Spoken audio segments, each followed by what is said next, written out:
ముఖ్యమంత్రి గారు చాలా సమరోత్సాహంలో ఉన్నారు. ఎన్నికల తర్వాత కూడా గొప్ప సమధికోత్సాహం కనబడుతున్నది. వారు చాలా గొప్ప ఆదర్శాలని ప్రజల ముందు పెడుతున్నారు, సభల ముందు పెడుతున్నారు. ప్రజాస్వామ్యాన్ని పరిరక్షిస్తామంటున్నారు, పౌర హక్కుల్ని పరిరక్షిస్తామంటున్నారు, అణచివేత లేనటువంటి రాజ్యాన్ని ఇస్తామంటున్నారు, భావ ప్రకటన స్వేచ్ఛకి హామీ పడుతున్నారు. ఇవన్నీ కూడా ఆహ్వానించదగ్గ పరిణామాలు అధ్యక్ష. వారిలో ఇంత గొప్ప పరిణతి కనబడుతున్నందుకు నేను చాలా సంతోషిస్తున్నాను అధ్యక్ష. వారు ముళ్ళ కంచెలు లేని రాజ్యం అని అన్నారు అధ్యక్ష. ప్రగతి భవన్ ముందు ఉన్నటువంటి ముళ్ళ కంచెలు తీసేసామంటున్నారు, కానీ అసెంబ్లీ ముందు కూడా ఇంకా ముళ్ళ కంచెలు ఉన్నాయి అధ్యక్ష. ఆ ముళ్ళ కంచెలు తెలంగాణ ఉద్యమ క్రమంలో ఇక్కడికి అసెంబ్లీ ముట్టడికి ఉద్యమకారులు వస్తారని చెప్పి వాటి విస్తృతి పెంచారు అధ్యక్ష.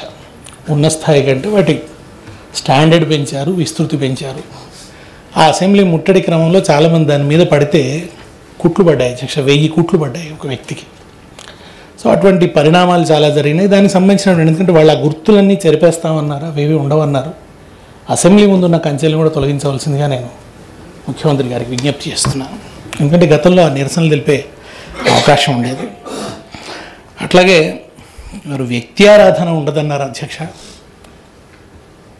నేను ఇది ప్రస్తావించవచ్చునని అనుకుంటున్నాను, ఎందుకంటే వారి ఎన్నికల సందర్భంలో ఒక పాట విన్నాను అధ్యక్ష. అది చాలా వ్యక్తి ఆరాధనను ప్రతిబింబించే పాట. ముఖ్యమంత్రి గారు ఒక్కడే కాంగ్రెసు సూర్యుడు అని ఉంటుంది పాటలో. కాంగ్రెస్లో చాలామంది ఉన్నారు కదా, గొప్ప నాయకులు ఉన్నారు, సీనియర్లు ఉన్నారు, ఈ సభలోనే పెద్దవాళ్ళు ఉన్నారు.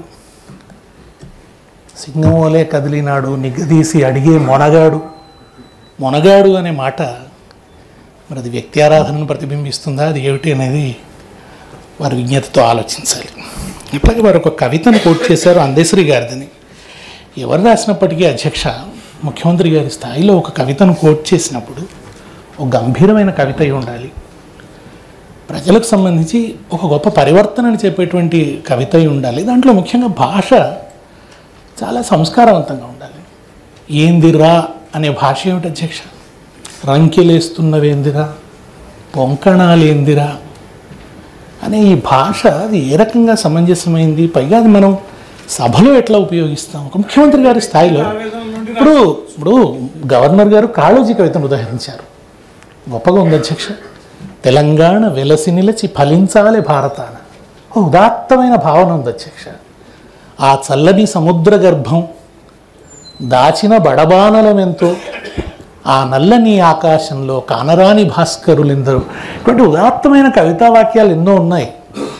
మీరు ఒక దళిత కవిని ఉదాహరించదలుచుకున్న చాలా అద్భుతమైన, అదే అందశ్రీ గారి జయ జయ హే తెలంగాణ జననీ జయకేతనం, ముకోటి గొంతుకలు ఒక్కటైన చేతనం, 10 జిల్లల నీ పిల్లలు ప్రణమిల్లిన శుభతరుణం అని చాలా అద్భుతమైన ఉదాత్తమైన పాటలు ఎన్నో ఉన్నాయి. గోదావరి కృష్ణమ్మలు మన బీళ్లకు మళ్ళాలి, పచ్చని మాగాణాల్లో పసిడి సిరులు పండాలి, స్వరాష్ట్రమై తెలంగాణ స్వర్ణయుగం కావాలి. ఇటువంటి చాలా సంస్కారవంతమైనవి ఉదాత్తమైనటువంటి పాటలు ఎన్నో ఉండగా వారు ఎందుకు ఏందిరా, క్షమించండి, అంటే ఏందిరా పొంకణాలు ఏమిటిరా అని ఈ కవిత ఒక ముఖ్యమంత్రి గారి స్థాయిలో అది ఉదాహరించదగ్గ కవిత కాదని నేను అభిప్రాయపడుతున్నాను. నేను సాహిత్య నేపథ్యం నుంచి వచ్చిన వాడిని, నాకైతే దాంట్లో ఉన్నటువంటి ఆ భాష నచ్చలేదు అధ్యక్ష. అది సభ గాంభీర్యానికి కానీ సభ ఉదాత్తతకు కానీ అది సమంజసమైంది కాదు అధ్యక్ష. అది దాని విషయంలో వారే ఆలోచించాలి అధ్యక్ష. అట్లాగే వాళ్ళు రాబోయే కాలంలో అంటే సరే బీఆర్ఎస్ ప్రభుత్వంతో సహా నగరంలో ర్యాలీలను అనుమతించడం లేదు అధ్యక్ష. వారు ప్రజాస్వామ్యానికి ప్రామిస్ చేస్తున్నారు, రాబోయే రోజుల్లో ర్యాలీలను కూడా అనుమతించాలి. తర్వాత ఆట పాట మాట ఇవన్నీ కూడా స్వేచ్ఛగా నడవాలి. దానికి సంబంధించి ఆ స్వేచ్ఛాయుతమైనటువంటి వాతావరణాన్ని వారు కలిగించాలి. మీడియా స్వేచ్ఛ కూడా ఉండాలి, విమర్శించేటువంటి స్వేచ్ఛ, ఇవన్నీ కూడా వారు హామీ పడుతున్నందుకు సంతోషం అధ్యక్ష. దాన్ని నేను ఆహ్వానిస్తున్నాను అధ్యక్ష. ఒకప్పుడైతే ట్యాంకు బండి మీద కూడా నిరసనలు తెలిపే హక్కు ఉండేది అధ్యక్ష. తర్వాత దాన్ని ధర్నా చౌక్ మార్చేసినారు. దానికి అటువంటి నిరసనలు తెలిపినా కూడా వాటన్నిటిని కూడా మనం పర్మిట్ చేస్తే మంచిది అధ్యక్ష. అదేవిధంగా వారు పౌర హక్కుల గురించి చాలా చక్కగా అంటే మా ఒక గట్టి విశ్వాసాన్ని ప్రజలకు అందించారు అధ్యక్ష. ఈ మధ్య ఒక లాకప్ డెత్ జరిగింది అధ్యక్ష నల్గొండ జిల్లాలో. ఆ లాకప్ డెత్ తర్వాత నేను ప్రభుత్వం నుంచి ఒక విస్పష్టమైన ప్రకటనని ఆశించాను అధ్యక్ష. మరి దాని విషయంలో వారు ఒక స్పష్టతని ఇవ్వాలి, దాని మీద ఒక ప్రకటన చేయాలని కూడా నేను వారిని కోరుతున్నాను. అధ్యక్ష ఏ చర్యలు తీసుకున్నారు, అట్లాగే ఇటువంటి సంఘటనలు పునరావృతం కాకుండా వారు ఏం చేస్తారన్నది కూడా ముఖ్యంగా ఏంటంటే ఒక గిరిజన రైతు బిడ్డను పోలీసులు లాకప్లో కొట్టి చంపిన సంఘటన జరిగింది అధ్యక్ష. దాని పట్ల చాలా సున్నితంగా వెనువెంటనే స్పందిస్తే వారు అంటున్న భావనలకు చాలా దగ్గరగా ఉండేదని నేను భావిస్తున్నాను అధ్యక్ష. అట్లాగే పత్రికల్లో చదివినాం అధ్యక్ష, ఒక కాంగ్రెస్ ఎమ్మెల్యే ఒక జర్నలిస్ట్ని దాడి చేయడమే కాకుండా, భౌతిక దాడి చేయడమే కాకుండా సెక్రటేరియట్లో చంపేస్తానని బెదిరించారు అధ్యక్ష. మరి ఇది మంచి పోకడైతే కాదు అధ్యక్ష. ఇటువంటి వాటిని మొగ్గలోనే ముఖ్యమంత్రి గారు తుంచివేస్తారని చెప్పి నేను ఆశిస్తున్నాను అధ్యక్ష. దాని మీద కూడా విచారణ జరపాలి.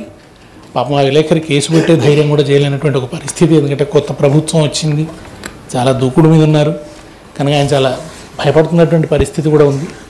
కనుక ఒక భరోసా ఇచ్చే విధంగా, ఒక న్యాయం జరుగుతుందని హామీ ఇచ్చే విధంగా ముఖ్యమంత్రి గారి నుంచి ఒక ప్రకటనను నేను ఆశిస్తున్నాను అధ్యక్ష. అట్లాగే వారు రైతు బీమాకు సంబంధించి కొంచెం చాలా తేలికైన వ్యాఖ్యలు చేశారు అధ్యక్ష. రైతు బీమా అనేది ఆ పథకం రావడం వెనక ఒక నేపథ్యం ఉంది కదా అధ్యక్ష. అంటే ఆపద్బంధు అని ఇదివరకు ఒక పథకం ఉండేది, దాని ద్వారా 50,000 ఏదో ఇచ్చేవారు. అది కూడా చనిపోయిన రైతు కుటుంబాలకి సక్రమంగా అందేది కాదు. తెలంగాణ ఉద్యమ సందర్భంలో దాని మీద చాలా చర్చ జరిగింది. ఇచ్చేవారు కావచ్చు, ఇచ్చినప్పటికీ అవి సరిగ్గా రాలేదు సార్. ఏళ్లకేళ్ళు ఎదురు చూసినటువంటి సంఘటనలు. అది పాపం అప్లికేషన్లు పట్టుకొని ఆ రైతు కుటుంబాల వాళ్ళు ఆఫీసుల చుట్టూ తిరిగినటువంటి సందర్భం ఉంది. పాపం గుడ్ల నీళ్లు గుక్కునోదికు భర్త చనిపోయిన బాధ ఉంటుంది, కుటుంబం అగాధమైపోయిన బాధ ఉంటుంది. దీంతో వాళ్ళు ఆఫీసుల చుట్టూ తిరగాల్సినటువంటి బాధ కూడా ఉండేది. దాన్ని అడ్రస్ చేసేటువంటి క్రమంలో రైతు బీమా అనేటువంటి ఒక పథకం తీసుకురావడం జరిగింది. దానివల్ల ఎవరైనా రైతు ఏ కారణం చేత మరణించినా ఒక 10-15 రోజుల్లో వాళ్ళకి బీమా సొమ్ము అందుతున్నది. దాన్ని ఎందుకు ఆ పథకం పట్ల అంత తేలికగా వ్యాఖ్యానించడం ఏమిటో నాకైతే అది దాన్ని మన రైతు బీమాను కంటిన్యూ చేస్తారా ఏమిటి, అసలు దాని మీద ప్రభుత్వానికి ఉన్నటువంటి ఆలోచన ఏమిటో కూడా వారు స్పష్టం చేయాల్సిందిగా కోరుతున్నాను అధ్యక్ష. అట్లాగే ఆత్మహత్యలకు సంబంధించి కూడా ఆంధ్రప్రదేశ్లో ఉన్నప్పుడు జరిగిన ఆత్మహత్యల సంఖ్య ఏమిటి, ఇప్పుడు జరుగుతున్న ఆత్మహత్యల సంఖ్య ఏమిటి అనేది అట్లా కంపేర్ చేసినప్పుడు మనకు తెలంగాణ వచ్చిన తర్వాత వచ్చిన మార్పు అర్థమవుతుంది అధ్యక్ష. పూర్తిగానే ఆత్మహత్యలు జరిగినటువంటి ఒక అంటే గణనీయంగా తగ్గినాయి బీఆర్ఎస్ వచ్చిన తర్వాత. ముఖ్యంగా రైతు బంధు లాంటి పథకాలు రావడం, మీరు వాళ్ళు అదే పథకాన్ని ఎక్స్టెండ్ చేస్తున్నారు, రైతు భరోసా అని అంటున్నారు, పేరు మారింది, అమౌంట్ పెంచినారు, మంచిదే అధ్యక్ష. రైతు బంధు సృష్టికర్త అయితే కేసీఆర్ గారు, అది ప్రజల హృదయాల్లో ఉంటుంది.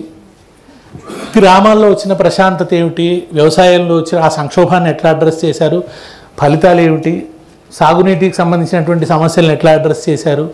అట్లాగే పంటల కొనుగోలుకు సంబంధించి కూడా 7,000 పైన కొనుగోలు కేంద్రాలు తెరిచి మద్దతు ధరనిచ్చి గతం కన్నా మేలుగా ఆ పంటను కొంటున్నటువంటి సందర్భం ఉంది. ఆ అమౌంట్ కూడా వాళ్ళకి చాలా తొందరగా అకౌంట్లలో పడుతున్నటువంటి సందర్భం ఉంది. దానివల్ల రైతులు రిలీఫ్ ఫీల్ అవుతున్నటువంటి సందర్భం ఉంది. అది రైతుల అనుభవంలో ఉంది అధ్యక్ష.